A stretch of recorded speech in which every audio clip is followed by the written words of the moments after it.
Sunday service. Hello, folks at home. Hello. Hey, folks in the room, would you wave to our folks at home? Here are your cameras. Yay. Hi.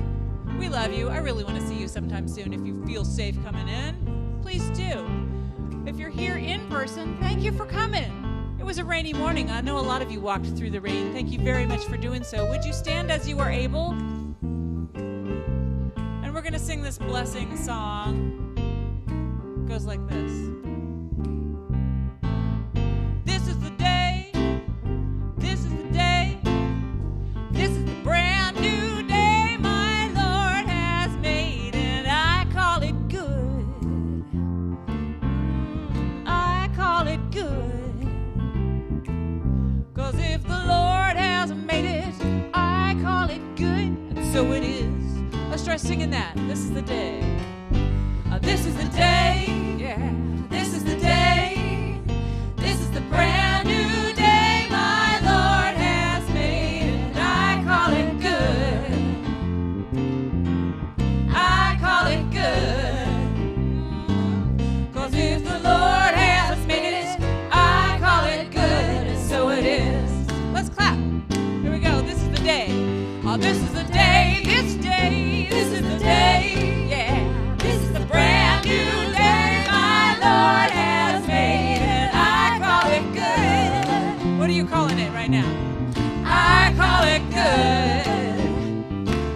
'Cause if the Lord has made it, I call it good, and so it is. All right, I'm going to take some suggestions on what we should call it. We can say this is the day. We could say this is the, you can say anything. This is the traffic. This is the moment. What do you want to bless? Somebody say something. hear it. Scott, this is the Scott. That's rather specific. How about this is the friend? Sunshine. All right, so think of that friend, or you can point to that friend if they're right in the room. 1, 2. This is the friend. Yeah. This is the friend. This is the brand new friend my Lord has made, and I call it good. I call it good. That friend is new now. So if the Lord has made it, I call it good, and so it is. All right, who's got another one? Soul. Soul. Soul. She wants a brand new soul. Woo! That's sort of like asking to be born again a little bit. I want a brand new soul right now. Ready? 1, 2. This is the soul. This is the soul. This is the brand new soul my Lord has made, and I call it good. Yeah, I can feel that. That's good. I call it good. 'Cause if the Lord has made it, I call it good, and so it is. All right, let's do another one. Something brand new to you today. Let's make it something difficult, like something that's, what's that? This is the falling trees. This is the falling trees. The celebification, Dirk. You're really like, let's go there. This is the falling trees. This is the, there we go. 3. This is the falling trees. This is weird. These are the falling trees, but I'm doing it. These are the falling trees my Lord has made. I call it good, yeah. I call it good. It's good. 'Cause if the Lord has made it, I call it good, and so it is. Let us pray on that one. And so we take a moment to turn our attention within as we know the truth of our opening statement, which is, there is but one presence and one power in my life and in the universe, God the good, omnipotence. All right, from this quiet place, let's do This Is the Rain. What? God bless you, Christopher. That's what you were trying to say. Great minds. And also, rain is easier to say than atmospheric river. This is the atmospheric. No, that's just as a rain. Because it is a beautiful thing. This is the rain. 1, 2. This is the rain. This is the rain. Yeah. This is the brand new rain my Lord has made, and I call it good. I call it good. If the Lord has made it, I call it good, and so it is. Let's do This Is the Day one last time. Here we go. Oh, this is the day, this day. This is the day, today. This is the brand new day my Lord has made, and I call it good, 'cause it's good, yeah. I call it good, yeah. 'Cause if the Lord has made it, I call it good, and so it is. Say that again. And so it is. You keep saying it. And so it is. And that over there. And so it is. Some more. And so it is. And that one. And so it is. And so it is. Last one. And so it is. Well done, you. Please be seated. Good morning, and welcome to Seattle Unity, both in-house and online. It's wonderful to see you and have you join with us today. So this morning we have our mission statement. So let's join together as we say, we are a welcoming spiritual community thriving in the heart of Seattle, celebrating, inspiring, and deepening our individual and collective spiritual journeys. Can I get an amen? All right. So for those at home, if you would like us to pray for you or your loved ones following the service, please type the names into the chat box. If you are in the room, the prayer box is right over there. All of these will be collected before the end of the service, and then we'll take a moment to bless everyone. So just wanted to let you know we are having Christmas candle lighting service on 7 o'clock on Christmas Eve here at Metropolis and online. on Wednesday night, we have a prayer service which will also be happening the Wednesday before Thanksgiving. So if you haven't been coming to the prayer service, I invite you to come the Wednesday before, because it'll be focused obviously on gratitude and Thanksgiving. And it's an opportunity just to stop and celebrate and be grateful. That said, let us all stand and greet one another as we watch the announcements at home.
When you're ready to make your way back to your seats, but don't sit in them yet, because we're going to do another moving sing-along. I hope you did get to say hi and learn somebody's name. And if you don't already know her, our special guest singer today is Ireland Woods, who actually grew up in Unity, and she sings at Unity of Everett all the time too, so she's home team. And also today, this song has a special intro. If you've been here for a while, you probably know the song already.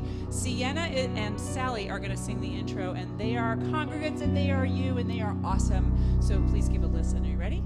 Let's do it. There was a time in my life I thought I had to do it all for myself. I didn't know the grace of God was sufficient. Didn't know the love of God was at hand.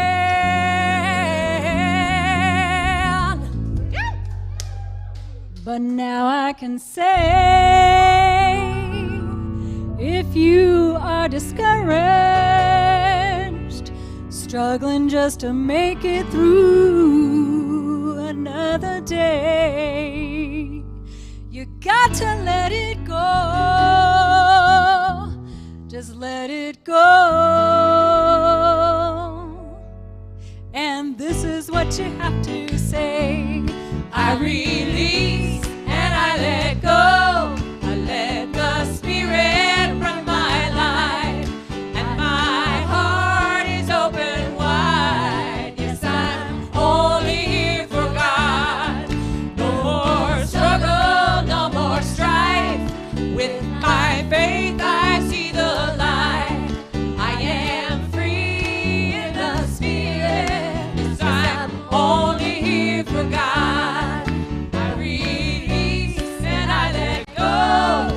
Let the Spirit run my life, and my heart is open wide. Yes, I'm only here for God. No more struggle, no more strife. With my faith I see the light. I am free in the Spirit.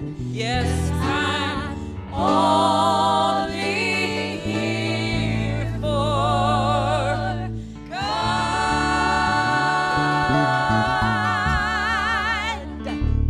Well done, you. Have a seat. I have a reading now. I'm James Tierney. I'm glad to be back here. And I have a reading today from the Daily Word of April 12th, 2019, on transformation. It begins with an affirmation, which I'm going to ask you to repeat after me. I am a beacon of light in this world. Together, I am a beacon of light in this world. If I want to change my life, to create new meaning and purpose, I must open my mind to transformative thoughts, as we're doing today. I must be open and willing to make adjustments to what I think, to what I say, and what I do as I move ever onward towards realizing my true self, the one I have come here to be. Instead of being attached to the words I might say, I find myself praying with a spiritual awareness. So not just prayer, but we can bring spiritual awareness to everything we do. This state of consciousness is where my thoughts, feelings, and aspirations are at their highest levels. From this vantage point, everything changes. I see solutions where before there were problems. I feel relaxation where there was tension, and I live within the realm of divine possibility. In Matthew 17:2, it says, "And he was transfigured before him, and his face shone like the sun, and his clothes became dazzling white." And this happens to all of us, and maybe in less dramatic fashion, as we open to Spirit and transform.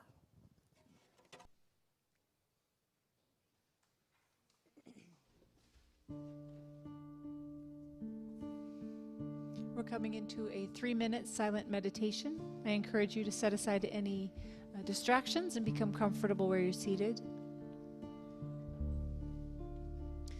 And this is an older affirmation chant. I encourage you to take it on, especially if you have been feeling behind schedule or somehow feeling the impact or the stresses of the world right now. So we begin with this one. I will be gentle with myself. I will love myself. I am a child of the universe, being born each moment. I will be gentle with myself. I will love myself. I am a child of the universe, being born each moment. I will be gentle with myself. I will love myself. I am a child of the universe, being born each moment. I will be gentle with myself. I will love myself. I am a child.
open doors. I've taken off the screen. I'm ready to let the world come inside and touch my life. I will no longer be defined by what someone else believes that I am. Now that I have dropped the weight, I am light as a feather. It's time to elevate.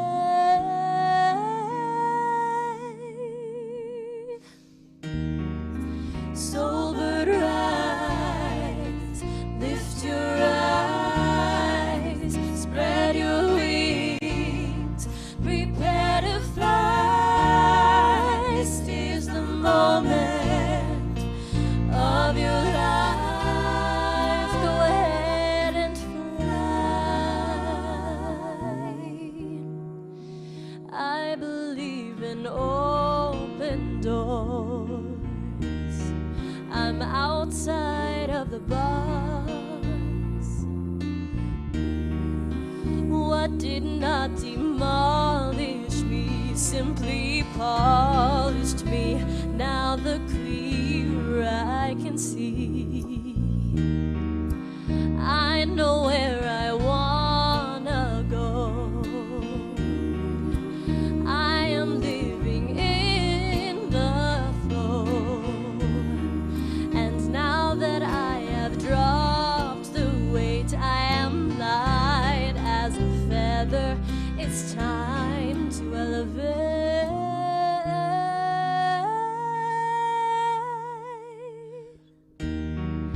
Sober rise, lift your eyes, spread your wings, prepare to fly. This is the moment of your life. Go ahead and fly. Sober rise, lift your eyes, spread your wings, and prepare to fly. This is the moment of our lives. Go ahead and fly. I believe in open doors.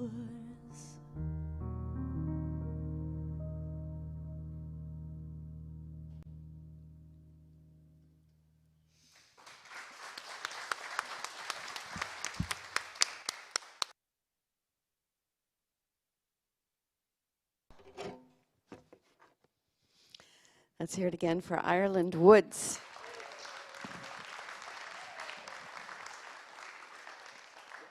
Thank you. So this month of November has been about the alchemy of transformation. And just a little review, over the last couple of weeks, we recognize that in order to experience a transformation, we need to let go, just as the trees are letting go of the leaves.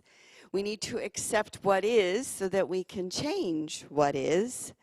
And we must be willing to face the shadow. We must be willing to face our fears. We must be willing to face even our own deaths, right? Because what's left after this is our essence, is our self, is the soul. So life is filled with expectations, responsibilities, and in the process of life, we can lose ourselves. Have you ever said, I don't know what it is, but I just don't feel like myself? You ever said that? Or I feel like I've lost myself, or I don't know who I am anymore. There are times in life when we feel lost and we feel like we can't connect to that inner self or even know if it's there. And this is a human experience because it happens to all of us. We lose ourselves for a variety of reasons. Trying to live up to others' expectations, the simple busyness of life, losing yourself in a relationship, raising children, right? That can really cause you to lose yourself because every moment is focused on, one, making sure they're alive, stay alive when they're little, and then just nurturing them so that they can grow up. Perhaps it's taking care of aging parents that takes a lot of energy, or a demanding job, or perhaps you're in school and you're working on a degree, or you're in chronic pain. Any of these events in life, and we all have these events in life at one time or other, can cause us to just lose touch with the inner self. Because life is a dance between taking care of yourself and giving to others, right? And there are times when we're out of balance, and for spurts of time, this is fine. But if it goes on for too long, we may not know who we are anymore. And that's why we may find ourselves lost when things come to an end. Yeah? So the kids move out. You know, there's something called empty nest syndrome, where, you know, all of a sudden your life is just filled with all this activity, with all these kids, and then all of a sudden the house is quiet and parents experience this sadness and loss. Or retirement, where every day is filled with responsibilities, and then there's this open space. It's now, who am I, right? Now, what am I going to do? Or graduation, you've been working for that degree, and you have it. And then now what? What's next? Or a relationship or a job comes to an end. So those moments, these are times when there is a void. And when there's a void, there is an opportunity for transformation. And it's important to stop and to absorb these changes. But in our busy culture, you may find that you fill the void with more activity and lose the opportunity to look within, right? It's kind of our habit pattern. It's like, well, something's ended, let's start something new, without actually sitting with what is over or what has ended. Saint Exulrus said, every living organism requires times of gestation, a period of development prior to new birth. Each human soul requires many periods of gestation in the course of a lifetime. Think how many periods of gestation you may have had in your life. He goes on to say that sadly we moderns have devalued these recreative phases of incubation by reducing them to emotional and mental illnesses that we call boredom, anxiety, depression, and grief. Such experiences can be toxic and in need of treatment, but the most often they are necessary interludes to a newly fashioned soul. A newly fashioned soul. So if you find yourself right now that you're at an end, then I invite you to take the time of gestation. Be gentle with yourself. Be quiet. Go on a silent retreat. Take the time to rest and be still, to say no. This is the gift of the alchemy of transformation. Because when we're faced with a major change, it can trigger a transformation because it causes us to ask questions. Questions like, who am I? Who am I without the kids? Who am I without this job? Who am I without working for this degree? What am I doing here? What am I doing on this planet? And how do I want to spend the time that I have left here? What is my best use of time? So these gestation periods become a time and an opportunity to find oneself.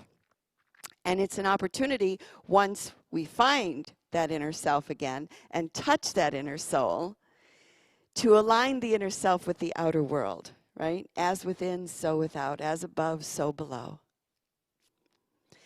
So the definition of transformation is a thorough or dramatic change in form or appearance. We are in the process of transformation with our building project, wouldn't you say?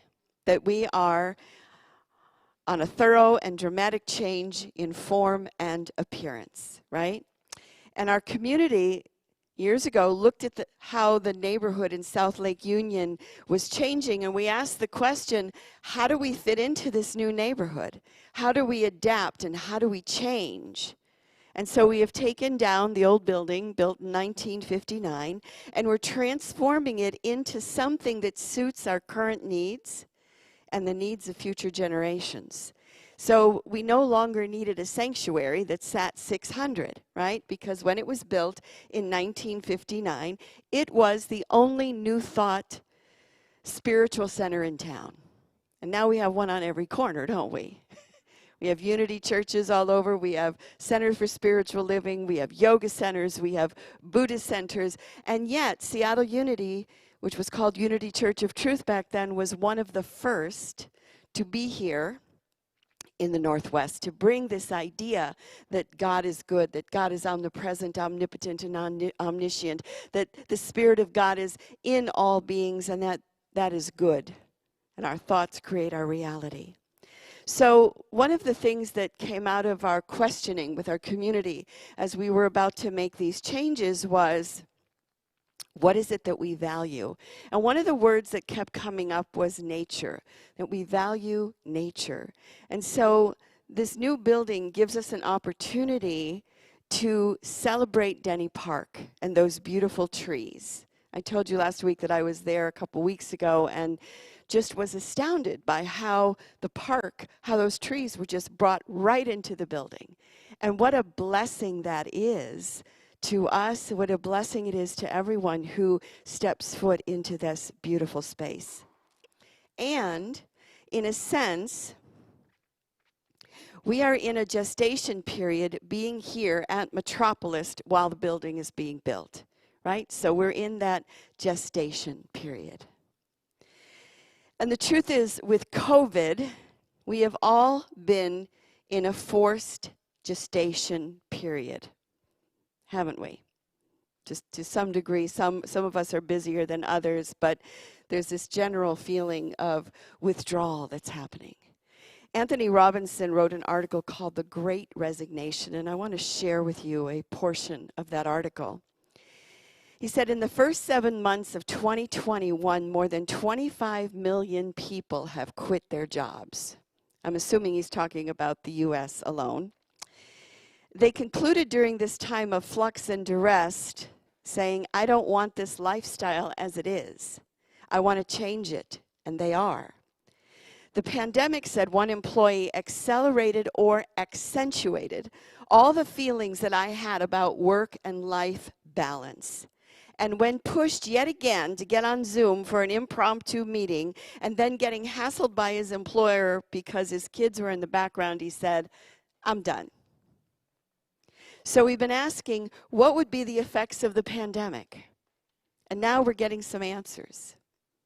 Reassessment, rethinking, making changes, taking chances, and I suspect such trends will surface in many ways and sectors of life as more people are reluctant post-pandemic to accept business as usual. So we're in the midst of a transformation. Reassessment, rethinking, making changes, taking chances, all of these are precursors to a transformation. And so it's no longer business as usual. The whole work life, the whole business life needs to be transformed, has needed to be transformed for a long time. And the pandemic has kind of forced it upon us.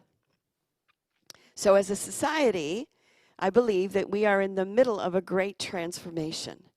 And we're finding that we cannot go back to the way things were. So if you're finding that you feel a little lost during this period, then I invite you just to let it be. If you need time for solitude, then let it be.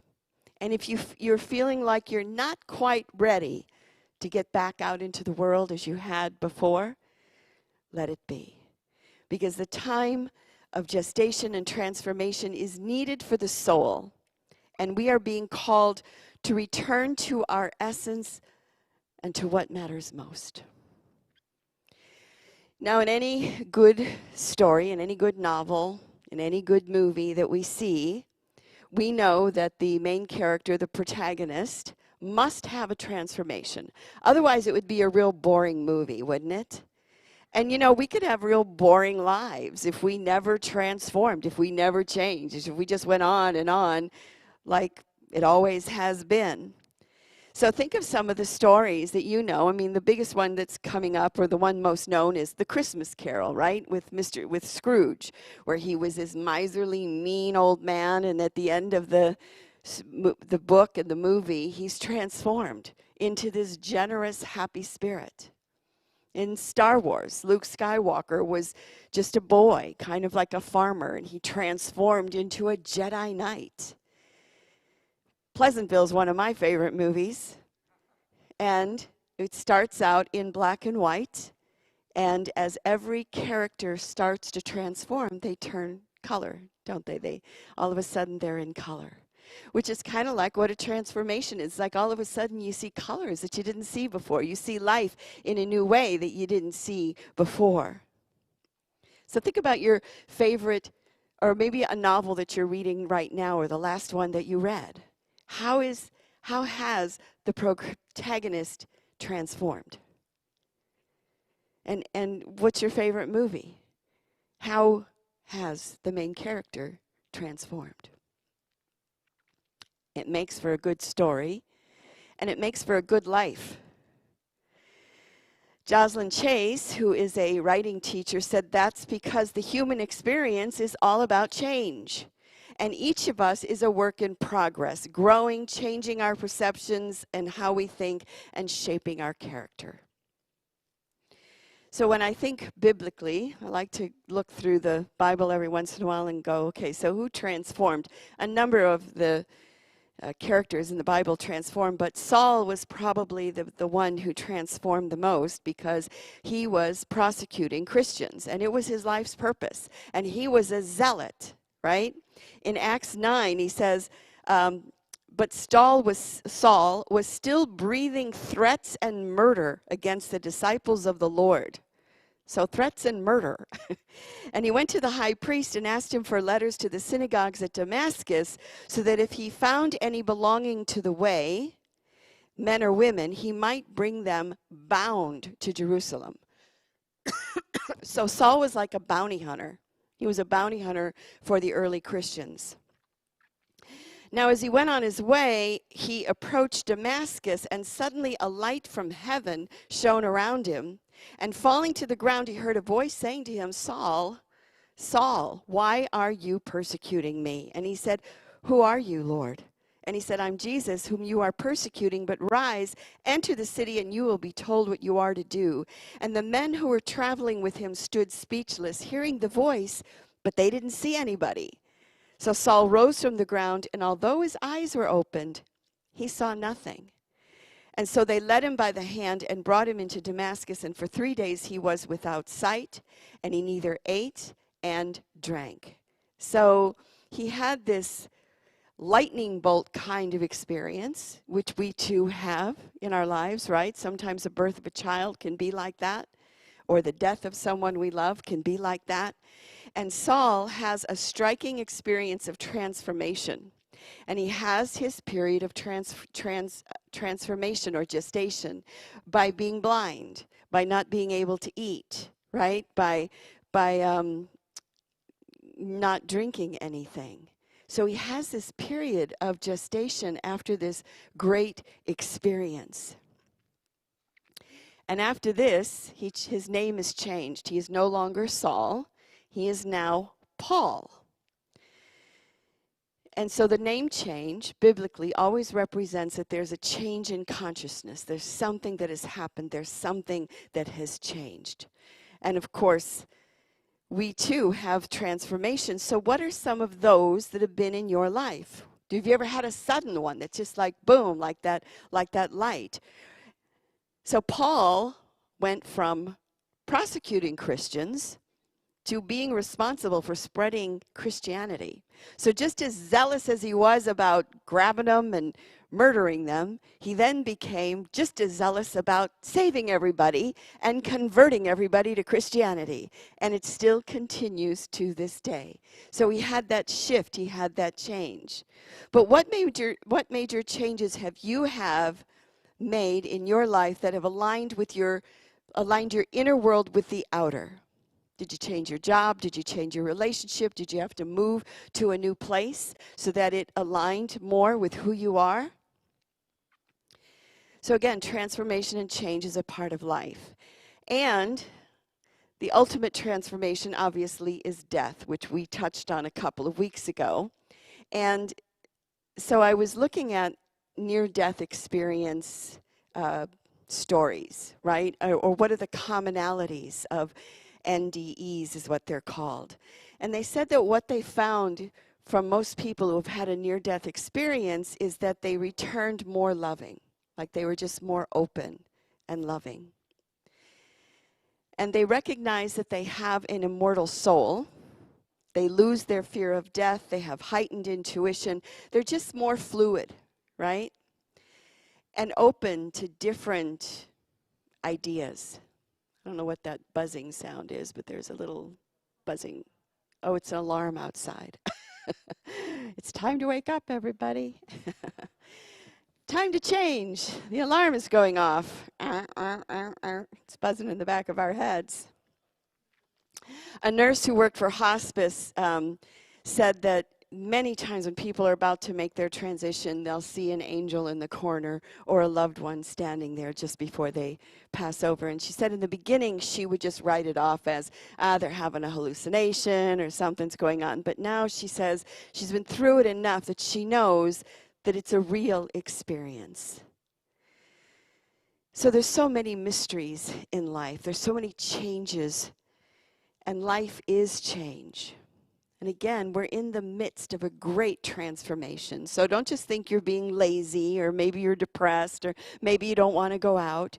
Remind yourself, hey, this is history. We're in the middle of a great transformation. And so allow this gestation period to work and to do its work. So as we go forth this week, I invite you just to think about those times that you have transformed. To think about, are you in the beginning or are you at the end? And can you use this time to align yourself? Because when we're lost, when we have lost ourselves, we haven't really lost ourselves because we can't lose ourselves. It's just a matter of returning to that self. So I'd like to close with a prayer, primarily by Mary Kupferle.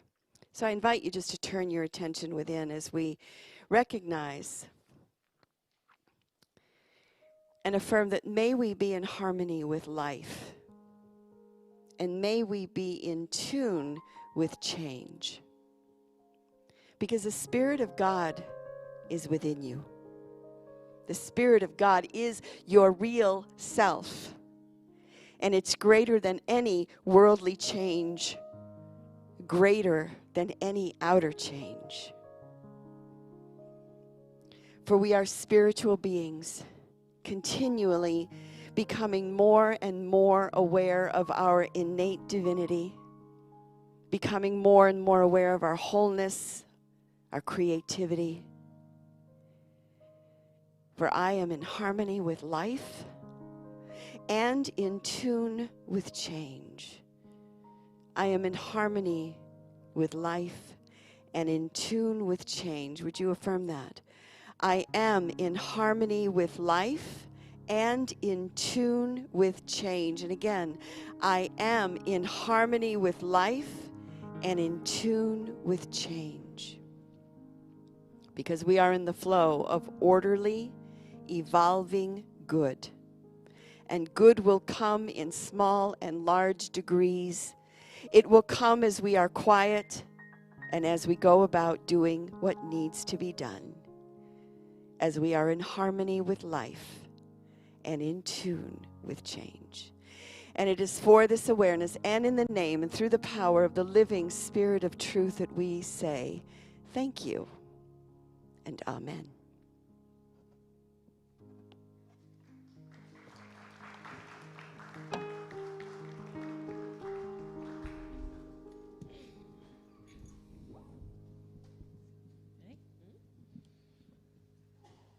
1, 2, 3, 4.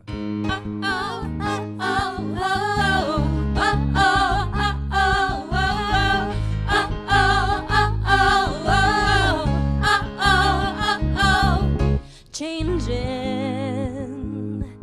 everywhere I am, yeah. I've been stuck in a rut, I've been caught up, yeah. It happens fast, moving to where I wanna begin. I wanna find new life and see new eyes and breathe again. I'm gonna stop now, take a breath. It's all so crazy, so I'm ready to let go. Looking forward to dawn now. Forget about yesterday, get away and live in the right now. Yeah, I'm ready to let go, and I'm ready to follow. Anywhere the road bends, where it ends, I don't know.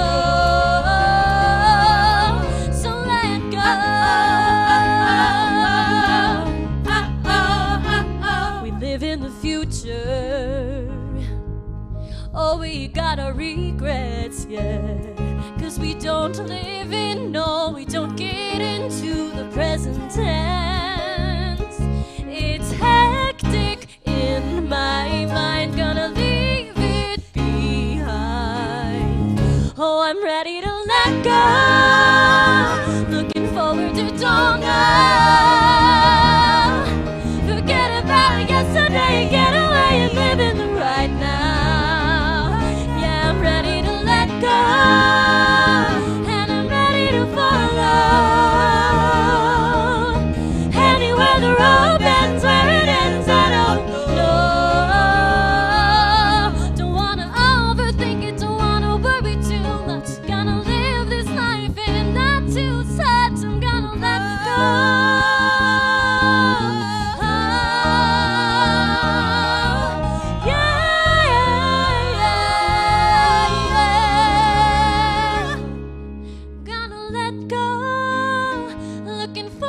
Don't know. Oh, forget about yesterday and get away and live in the right now. Right now. And I'm ready to let go. Oh, I'm ready to follow. Forget about yesterday and get away and live in the right now. To let go.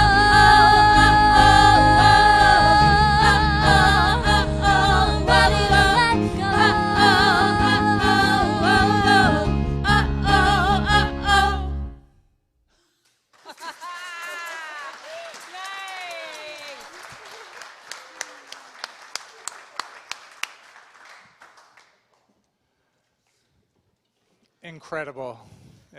This is the kind of blessings that we get them so frequently, you would think we'd get used to them, but still it blows me away to have that kind of music every Sunday. And how amazing. Thank you, everyone. And now is the time to share our tithes and love offerings. You can give online at seattleunity.org. There's a number on the screen you can text give to, or if you're in the room, there's a box you can place your physical donations to. This is our time. We practice generosity by giving and receiving. And as we express our generosity, we live in that much more generous a world, and it multiplies. We are in a gestational period, I think, of more generosity in the world.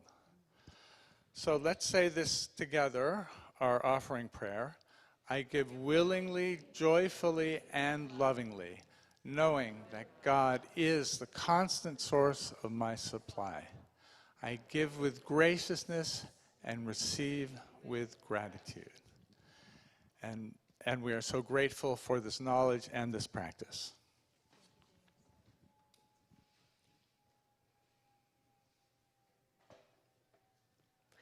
And we do dedicate and consecrate these gifts to the will, the work, and the way of the living Spirit of truth. And may each gift return to the giver a millionfold. For this we are grateful as we bless those who have requested prayer. So I invite you to raise your consciousness in whatever way you do. We bless the fire engine that is going by, and whatever that, and whoever is involved in that, we hold them in prayer and in healing. And so we hold Jean and the Kimbrough family. We see the Spirit of God moving in and through the life of Nick and Steve, of Lee, of Stephen, of Becca. I invite you to take a deep breath. And we hold divine will for Reet, for anyone who is experiencing mental challenges, for our building project. We take a deep breath. I invite you to focus on the light for Marcia and Fifi, for Linda and family, for Sue and Suzanne.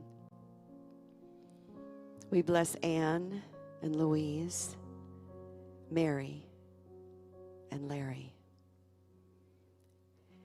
We bless Alexander and Leanne, and Debbie and Charlotte. And if anyone else comes to your mind, please hold that person in your heart and speak their name now.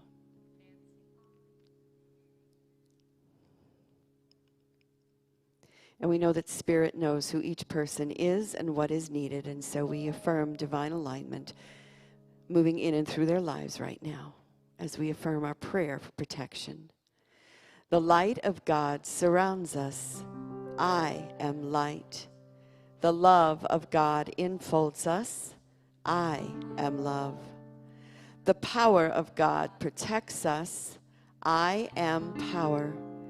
The presence of God watches over us. I am presence. Wherever we are, God is, and all is well. It is indeed. Thank you, Heather. I'm going to invite you all to stand as you are able. And if you're at home, I'm going to ask you to send this out to your Seattle Unity community, even though we can't see you. We're going to imagine that we can. I'm imagining that you're blessing us with this song and you're going to sing with us. Let there be peace. Let there be peace. I am a stand for peace. Let there be love. I am a stand for love. Let there be joy. I am a stand for joy. We are making a new world now. Peace. Let there be peace. I am a stand for peace. Love. Let there be love. I am a stand for love. Joy. Let there be joy. I am a stand for joy. We are making a new world now. Take it up. Let there be